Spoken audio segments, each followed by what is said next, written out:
Hi there, Aries. Thank you for joining me for your monthly forecast for June. You're used to leading from the front. Now, that's not to say that life isn't without its complications, because the odd glitch always comes up in the road for all of us.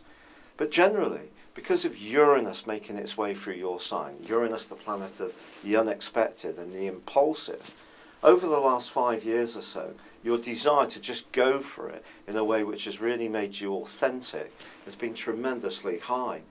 But Uranus, of course, has been clashing with Pluto for some of that time. And that's a cardinal sign, Pluto in Capricorn, just like your sign is cardinal too. This leadership potential which comes from your ruling planet of Mars and your cardinality, which is basically the way you act out. It's called your quality, the way you act out your energy. But we're entering a new phase, and this new phase is going to last for the next 5 years. And it calls upon us all to be much more flexible in our approach and not take fixed positions quite so sternly.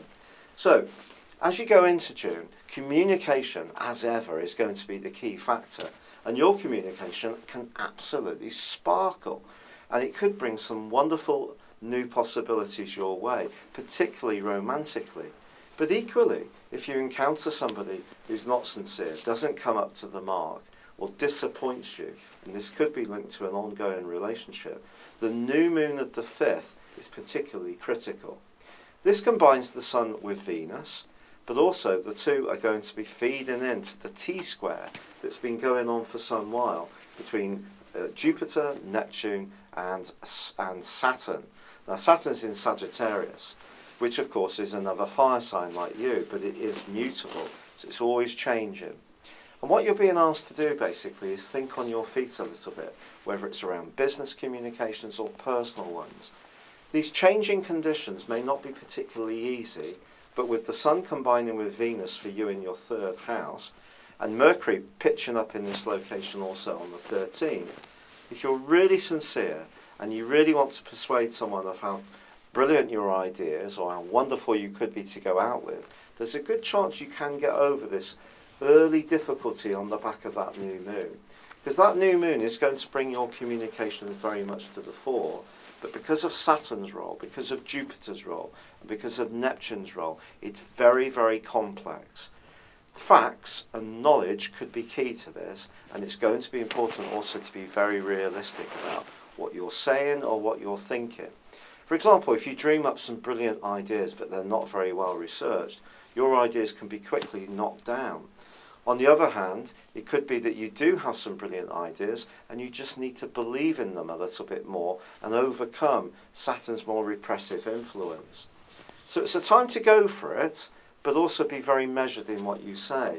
But Jupiter, ironically, although it has got this potential to be a bit of a wrecking ball in some ways, in other ways, because it's forging a gorgeous link to Pluto throughout the whole of this month, if you're someone who's very clear about your big picture, what you want to achieve, but can apply enthusiasm, but also manage the detail of what you're trying to do really positively, something you've been working on for some while could actually shape up fantastically well in June, and that can become much more obvious as the month draws to a close. There is a very busy time for you around the 20th though, because then there is a full moon in the sign of Sagittarius just before the Sun switches into Cancer on the 21st. The last 10 days of this month, to be honest, are going to be much more about your foundations in life, about where you live, who you live with and how. You may find yourself doing some redecoration, moving altogether, starting a home-based business, or needing much more depth in your relationships, and particularly your close romantic relationships. There can be some flirty moments this month for sure, and if you are someone who loves to socialise and get together with other people, I do feel that the first 2/3 of June can be very uplifting at times. But the key is really sincerity. It probably is for all of us the whole time. But you can't just go into situations and demand that they work at the pace you would like. This is a month where you need to learn more about negotiation and also working collectively with others. The more you can listen and interact with people sensitively, the better you can do.